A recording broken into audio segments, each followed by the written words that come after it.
cette vidéo, on va parler de mouvements extérieurs, de mouvements centrifuges, d'extériorisation, de symptômes exprimés, de conséquences désagréables, mais nécessaires et absolument utiles à l'harmonie et à l'équilibre du corps. Je vais bien sûr parler de détoxination, mais pas que. Alors on va essayer de comprendre pourquoi on vomit, pourquoi on a la diarrhée, pourquoi on mouche, pourquoi on a des sinusites, pourquoi on crie, pourquoi on pleure, pourquoi on a des furoncles, pourquoi on a toutes ces choses-là, pourquoi on crache. Et donc c'est pas beau, c'est caca. Mais qu'est-ce que le corps raconte dans ces mouvements-là? Donc ça va sans doute vous intéresser vous. Mais je vous invite à avoir des observations mentales et des évocations au fur et à mesure de ce que je vais nommer pour trouver autour de vous des cas, puis essayer de comprendre la pédagogie que je vais tenter d'avoir sur cette vidéo avec vous. Alors, souvent, on va juger comme maladif quelque chose qui est lourd, un des symptômes que je vais montrer, je mouche, j'ai une sinusite, je suis malade, j'ai une sinusite. J'ai des selles trop rapides, trop abondantes, je suis malade, j'ai la gastro. Je pleure, j'ai des crises de larmes, je fais une dépression. Je suis triste. J'ai des brûlures de l'urètre, je fais une infection urinaire. Et donc à chaque symptôme correspond un état maladif, et puis derrière, on va venir couper cet état maladif avec des substances, qu'elles soient synthétiques ou naturelles. Et donc on va prendre une antibiothérapie, on va prendre des huiles essentielles, on va prendre des plantes, on va faire des inhalations, on va faire des massages, on va prendre, je sais pas, des baies de canneberge aussi pour les néphrons. Enfin bref, on va faire tout un tas de choses pour atténuer les symptômes et que ça soit supportable. Mais rarement, on va faire le chemin de compréhension de pourquoi ça arrive. On met souvent ça sous le sceau de la fatalité. Bon, c'est comme ça. J'ai une gastro, j'ai une infection urinaire, j'ai une sinusite. Et puis, tous les ans, je fais une gastro. Moi, de toute façon, je fais de la sinusite chronique. Et puis, on s'arrête là. On s'assimile à son symptôme, on le fait sien. Cette année, j'ai fait ma sinusite, comme tous les ans, au mois de novembre. Bon, voilà. Puis, on est défini par cet état symptomatique-là, qui en fait, ce sont des états aigus, mais qui sont tellement chroniques, qui font partie de nous. Presque, on les attend, on n'est pas surpris. On a toujours une boîte de médoc ou une petite réserve d'huile essentielle à la maison pour pouvoir venir lutter contre ça, mais rarement comprendre que peut-être il faudrait accompagner. Donc on va faire de la pédagogie sur cette vidéo et expliquer qu'est-ce qui se passe en fait quand on a des relargages de l'extérieur, de l'intérieur vers l'extérieur, parce que le thème de la vidéo c'est de comprendre les manifestations du dedans vers le dehors. Dans le corps, il y a un principe qu'on appelle l'homéostasie, c'est-à-dire une loi d'équilibre qui fait que le corps s'autorégule en permanence, tente de s'autoréguler en permanence. Parfois, il y arrive très bien et parfois, il n'a pas les ressources pour. C'est-à-dire que là, je suis en train de vous parler, ma respiration, qui est un mouvement autonome, se passe de manière très simple, harmonieuse, et puis mon cœur bat aussi avec une variabilité cardiaque qui est en fonction de mon système nerveux autonome. Je fais ça, il y a fort à parier qu'il y a une petite hausse de vos palpitations cardiaques, et puis qui montre que votre parasympathique va répondre à votre sympathique qui a été stimulé par le fait d'avoir frappé dans mes mains. Et moi-même, je me suis un petit peu surpris. Donc mon pouls change, beaucoup de choses changent. Si j'ai un grand effroi, ma tension va augmenter. Et tout ça, en fait, c'est des actions subconscientes de mon corps. Je ne pense pas à jouer sur mon pouls, je ne pense pas à jouer sur ma tension. Ça se produit de la même façon que je ne pense pas à avoir envie d'aller aux toilettes. J'ai une compression de la vessie ou j'ai un mouvement, un péristaltisme qui me dit il faut que tu ailles aux toilettes évacuer de l'urine ou des selles. Et donc ça, c'est un processus autonome qui se fait à notre insu et qui fait que même quand on est en veille, en repos, ça se produit et même ça va jusqu'à la régénération cellulaire et avec des mouvements de diverses amplitudes. Et donc dans ces tentatives permanentes de rééquilibrage du corps, il y a des choses qui sont asymptomatiques, il y a des choses qui sont agréables, et il y a des choses qui peuvent être désagréables. L'équilibre d'un corps, il tient avec plusieurs choses. D'un côté, la toxémie, qu'on va symboliser par ma main droite, qui est un seuil de toxines qu'on va avoir dans le corps. Donc ils peuvent venir de l'extérieur avec la pollution de l'air, la pollution de l'eau, les perturbateurs endocriniens, les additifs alimentaires, les OGM présents dans la nourriture, les ondes électromagnétiques et les champs électromagnétiques de manière globale, l'alcool, la cigarette, bref, des informations aussi stressantes comme peuvent l'être dans les médias. Donc ça afflue de l'extérieur et ça vient alourdir mon système digestif, mon système respiratoire ou mon système nerveux. Et donc, tout ça, ça fait que j'ai un volume de toxines qui augmente. Qui augmente, qui augmente, qui augmente, qui augmente. Et puis j'ai des toxines dites endogènes, donc là qui sont produites vers l'extérieur, c'est-à-dire que là, j'inspire 20% d'oxygène, de dioxygène dans l'air, et puis je vais rejeter du CO2. Donc le produit de l'oxydation cellulaire, on va dire je vais utiliser l'oxygène comme carburant, et puis une fois utilisé par les cellules, je vais rejeter du CO2 toxique, entre guillemets. Donc en fait, le simple fait de vivre fait que je produis des toxines. Donc c'est pas grave en fait, il n'y a pas à avoir peur des toxines. Il y a par contre une capacité limitée à les gérer, ces toxines. On les gère notamment avec des émonctoires, ce qu'on appelle des organes filtres. Donc ça va être les poumons, ça va être les reins, ça va être les intestins, ça va être les 2 mètres carrés de peau aussi avec leurs pores, et puis je vais expectorer, exhaler du CO2, je vais évacuer des selles, je vais évacuer des urines, et je vais évacuer de la sueur, qui va, dans ce mouvement-là, permettre de mettre les toxines de l'intérieur vers l'extérieur. Et puis pour les femmes, il y aura également l'organe vagin-utérus qui va, par les règles, régulièrement évacuer des déchets métaboliques. Et puis on pourrait parler du foie, mais je le mets un petit peu à part. Ce qui est un peu l'organe pivot, directeur, le chef d'orchestre de tout cela, et qui a une action quand même filtre-synthèse des toxines, mais on ne va pas rentrer dans les détails. Et donc ça se passe bien. Tous ces organes-là sont mis à contribution, tantôt pour des déchets mucoïdes, tantôt pour des déchets cristalloïdes, et donc voilà, ça tourne, et puis à un moment donné, ça c'est notre force vitale, hein, qui est caractérisée par notre système nerveux autonome, et puis tout, on va dire, le souffle de vie qui anime un individu, depuis sa conception, hein, depuis qu'un ovaire a rencontré un spermatozoïde, qu'il y a eu cette explosion de vie qui fait que d'un ovaire qui a une durée de quelques jours à un spermatozoïde qui a une durée de vie de quelques jours, quand ils se rencontrent, ça donne des dizaines d'années de vie, voire une centaine d'années de vie pour les meilleurs cas. Et donc cette explosion-là produit un mouvement énergétique très fort dans le corps qui, associé à un système nerveux autonome et à un système endocrinien, qui sont un peu dos à dos, donne ce qu'on peut appeler l'énergie vitale, qui est représentée par ma main gauche. Donc si le volume de toxines de mon corps est inférieur à ma force vitale, tout s'équilibre, l'homéostasie se passe très bien. Et puis il se trouve que dans la vie, on va avoir différents soubresauts, je vais dormir un peu moins, je vais être plus actif, et donc ma force vitale va diminuer un petit peu. Parallèlement à cela, je peux avoir une hygiène de vie qui change, je peux moins bien manger, c'est-à-dire je vais manger plus de plats industriels, plus de sucre, plus de grignotage, plus de produits laitiers qui ne sont pas physiologiques pour la santé, plus de plats frits, je vais prendre plus d'alcool, je vais prendre plus de cigarettes, et donc mon volume de toxines va monter, pendant que ma force vitale diminue. Je vais peut-être boire de l'eau du robinet, qui est quand même officiellement pas terrible.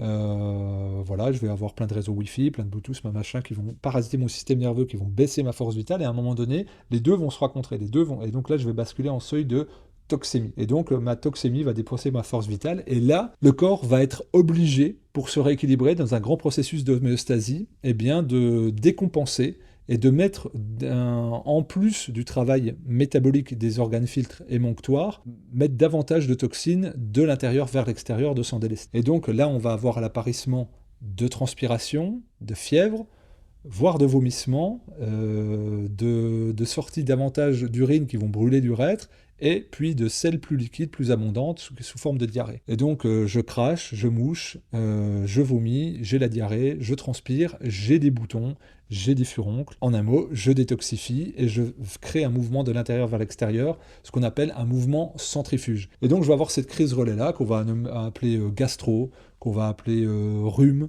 qu'on va appeler fièvre, qu'on va appeler brûlure d'urètre. Je ne parle pas d'infection urinaire parce que c'est différent, là c'est un état pathologique qui requiert de manière malheureusement très souvent des prises d'antibiothérapie pour pas qu'il y ait une infection qui se développe, parce que si ça remonte au néphrон, là c'est dramatique. Même chose pour les sinusites qui sont trop tankées. Je parle vraiment de choses courantes à 80% ou qui ne nécessitent pas de prise en charge allopathique forte, mais qui sont gênantes et qui sont répétitives. Pourquoi elles sont répétitives? Parce qu'on ne pense pas à la cause de ce qui peut créer ces déséquilibres. On ne va pas penser à une cause de l'hygiène de vie. On va se dire, c'est comme ça. Voilà, moi je mouche, je touche, je crache, des fois j'ai la gastro, mais après quand on réfléchit bien, quand même, il y a souvent des causes. Quand est-ce qu'on a la gastro? bah, après les repas de fête bien chargés. Ouais, j'ai un peu bu, j'ai beaucoup mangé, j'ai pris beaucoup de sucre, beaucoup de produits laitiers, je me suis resservi plusieurs fois, donc mon système digestif était chargé et il se déleste. Quand est-ce que j'ai des infections urinaires ou des brûlures de l'urètre? Ben, pas seulement quand j'étais déshydraté, en fait. Je me rends compte que quand j'ai mangé pas mal de produits laitiers, quand j'ai mangé beaucoup de céréales, ouais, d'accord, ça colle. Quand est-ce que j'ai des fièvres aussi? Ben, quand j'ai exagéré aussi, j'ai mangé beaucoup de gluten, etc., etc. Et donc, eh bien, l'hygiène de vie tient à cela. Et donc, c'est un mécanisme salutaire du corps que nous n'appelons pas dans l'hygiénisme maladie, mais crise relais éliminative. C'est-à-dire que temporairement, le corps va dire, bah, là, on n'est plus dans le mouvement assimilation, on n'est plus dans le travail d'absorption cellulaire, on est dans un mouvement autre, celui d'extérioriser par un mouvement centrifuge, de mettre dehors. Et ça, on le voit de manière très forte chez les enfants, ce qu'on appelle les maladies infantiles. Dès que quelque chose ne leur convient pas, au niveau alimentaire, on va le voir très vite. Donc eux, ça va partir vite en vomissement et vite en diarrhée. Mais tout de suite, ça veut dire dans les 2-3 heures. Le corps a une telle énergie vitale que ça explose en symptômes. Et que ben, on va avancer dans l'âge, plus cette force vitale va baisser parce qu'en fait on s'est adapté aux agressions. Et que ben, quelqu'un de lambda, c'est quelqu'un qui est un peu malade, mais pas trop souvent. Et quand on regarde son hygiène de vie, il devrait tomber malade. Et donc là, pour aller plus vite, là, j'accélère, on fait du x2, x3, vous allez, pour que vous compreniez plus rapidement là où je veux en venir. Vous avez des individus qui ont 40, 50, 60 ans, qui vous disent, ah, moi, je peux manger ce que je veux, je peux boire ce que je veux, je peux fumer ce que je veux, je suis jamais malade. Donc ton truc, ça tient pas. Tu dis, oui, mais quand même, tu vois bien que c'est pas bon pour l'organisme et qu'il doit compenser. Oui, mais moi, je suis jamais malade, donc c'est bon, c'est que c'est bon pour moi. Et puis à un moment donné, vous voyez cette personne est complètement livide, elle est pas bien, vous voyez qu'elle est affectée par quelque chose, vous dites, ça va, bah, j'ai un cancer stade 3. Tu te rends compte, moi je suis jamais malade, et ça vous l'avez entendu autour de vous, je suis jamais malade, et bien oui, parce qu'il n'y avait pas assez de vitalité pour mettre au dehors, par ce mouvement centrifuge, des toxines bah, qui étaient en train d'encombrer l'organisme. Du coup, on n'était pas sur un mouvement centrifuge, de pouvoir vomir, cracher, tousser, expectorer ou avoir des diarrhées. On était dans un mouvement centripète, on va dire de concentration des toxines qui restaient à l'intérieur et qui venaient s'amalgamer sous forme de kystes, voire de tumeurs, qui représentaient bah, des agrégats de toxines. Et donc là, la personne se trouve en étant sous vitalité et avoir beaucoup de présence de toxines en elle. Et donc les émonctoires qui doivent être le relais de filtration, donc post-détoxination pour éliminer les déchets de l'intérieur vers l'extérieur, eh ben, peuvent difficilement le faire. Et c'est pour ça que quand vous entendez cancer, ah oui, mais il y a telle thérapie qui marche, tel truc, tel machin, telle cure de jus, telle cure de jeûne, tel bleu de méthylène, tel antioxydant, tel truc. Bah, en fait, pour certaines personnes, ça marche, et d'autres, ça marche pas trop, et d'autres, ça marche absolument pas, et d'autres, ça va même précipiter leur décès. Parce qu'en fait, ça tient compte de la vitalité, du terrain, et donc de cette force vitale-là, et de ce volume de toxines si. Et c'est pour ça qu'il y a des gens qui vont déclencher des crises de détoxination volontaire, ils vont glaner des infos à droite à gauche, en fait ils vont empirer leur état, parce qu'ils n'ont pas de capacité à mettre des toxines de l'intérieur vers l'extérieur. Et donc ça demande un accompagnement, une finesse. Et puis l'autre chose, et là je vais parler de manière absolument pas symbolique, mais très physiologique, il y a des personnes aussi où dans ce monde-là, bah, faut être fort. Et donc quand on est triste, quand on est anxieux, quand on est en colère, bah, faut contenir. Il faut montrer qu'on tient le coup, parce que la société demande ça, demande des individus forts qui tiennent à la barque. Et puis être triste, être déprimé, bah, c'est être non fonctionnel dans un monde qui est hyper concurrentiel, où il faut se montrer tout le temps fort. Et donc il ne faut pas pleurer. Sauf que les pleurs, eh ben, quand on analyse les larmes, on se rend compte que ces larmes contiennent du cortisol, qui est l'hormone du stress. Et donc, si on n'évacue pas ce stress-là par les larmes, si on ne sort pas de cortisol qui va nous apaiser, en fait, on va le contenir en nous et ça va parasiter notre système nerveux, mais pas que. Et donc, on va se comprimer et réprimer. Et on ne va pas avoir ce mouvement centrifuge-là d'extériorisation. Alors, ça peut être des cris de colère, ça peut être aussi des cris de détresse, de tristesse, ça peut être des crises de larmes, des sanglots à répétition sur plusieurs heures, voire plusieurs jours. En fait, c'est toujours salutaire, suite à un deuil, suite à un accident, suite à un trauma. Et on se rend compte que quand ce n'est pas fait, que quand il n'y a pas eu ce mouvement d'extériorisation, de je gère, c'est ok, et ben ça déclenche des problématiques après. C'est ce qu'on voit notamment sur les prises en charge des cellules psychologiques. Depuis 15-20 ans, il y a eu un changement de fusil d'épaule où Voilà, par exemple, il y a des accidents, tremblements de terre ou autres. Et puis on met des tentes avec les secouristes d'un côté et puis les psychologues de l'autre qui font des prises en charge. Et puis au départ, les psychologues allaient vers les gens qui étaient en train d'hurler, de crier, de vociférer, de taper par terre des poings, en disant c'est eux qui souffrent. Et puis vous aviez des gens qui sortaient de leur immeuble, tout le monde était mort, leur famille était déchiquetée, et puis ils disaient non, moi c'est bon, occupez-vous de lui, et moi je rentre chez moi. Sauf qu'il y a une catégorie de personnes qu'on retrouvait 4, 5, 6 ans plus tard chez les psychologues ou pire chez les psychiatres, et c'est ceux qui disaient tout va bien. Parce que eux, ils sont dissociés, ils ont fermé la porte, et puis tout va bien. C'est ok, et ça reste à l'intérieur. Sauf que celui qui avait décompensé, celui qu'on disait mais il n'arrive pas à se contenir, il était en train de vivre son émotion jusqu'au bout, son émotion aiguë, sauf que l'autre, il a mis sous le tapis de manière chronique une émotion qui aurait dû être criée, qui aurait dû être pleurée, qui aurait dû être manifestée. Et donc là, il ne faut pas faire un travail à rebours de recontact. Parfois, il y a une amnésie traumatique aussi. Il peut y avoir un déni protecteur qui fait qu'on ne veut pas aller sur ce terrain-là et que ce mouvement extérieur, il a été oublié, qu'il faut le recontacter. Alors, il y a des thérapies brèves, notamment le MDR, où on réactive des circuits neuronaux pour revivre l'émotion au point initial, avant dissociation, pour vivre enfin cette émotion et puis sortir, on va dire, de la trajectoire post-traumatique comme un itinéraire bis à notre vie. Donc que ce soit d'un point de vue physiologique, biologique ou psycho-émotionnel, c'est absolument salutaire de pouvoir mettre de l'intérieur vers l'extérieur, sauf que simplement vivre, simplement s'exprimer dans le monde, en tout cas occidental dans lequel on est, c'est très mal vu. Si vous allez dans des pays comme l'Afrique, ou voilà, pour prendre ce continent-là, lorsqu'une personne a peur ou est effrayée, la première chose qu'elle va faire, souvent, spontanément, c'est crier « Ah !» comme ça. Et puis il y a un mouvement des bras, comme ça, d'ouverture.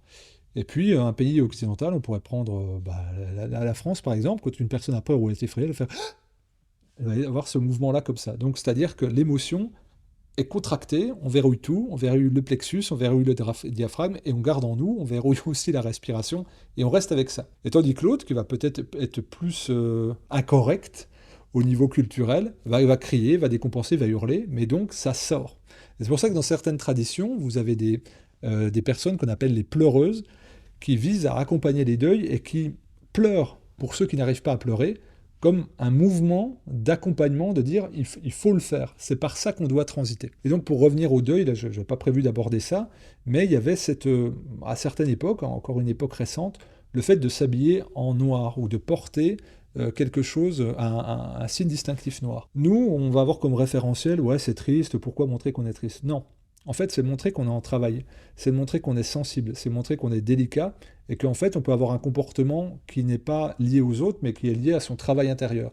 Donc, je ne suis pas en train de vous mettre de côté, je ne suis pas en train de ne pas me socialiser, je suis en train de gérer un événement difficile, et donc si j'arrive à avoir un signe distinctif, ça permet aux autres de ne pas le prendre personnellement, et peut-être même d'avoir un accompagnement social un peu plus doux, un peu plus tempérant, et puis avec le temps, quand je sentirai que le travail est fait, je pourrais enlever ce signe représentatif qui montre que je suis dans une période souffrante ou de deuil. Je pense que l'humain est naturellement empathique, bon et fraternel.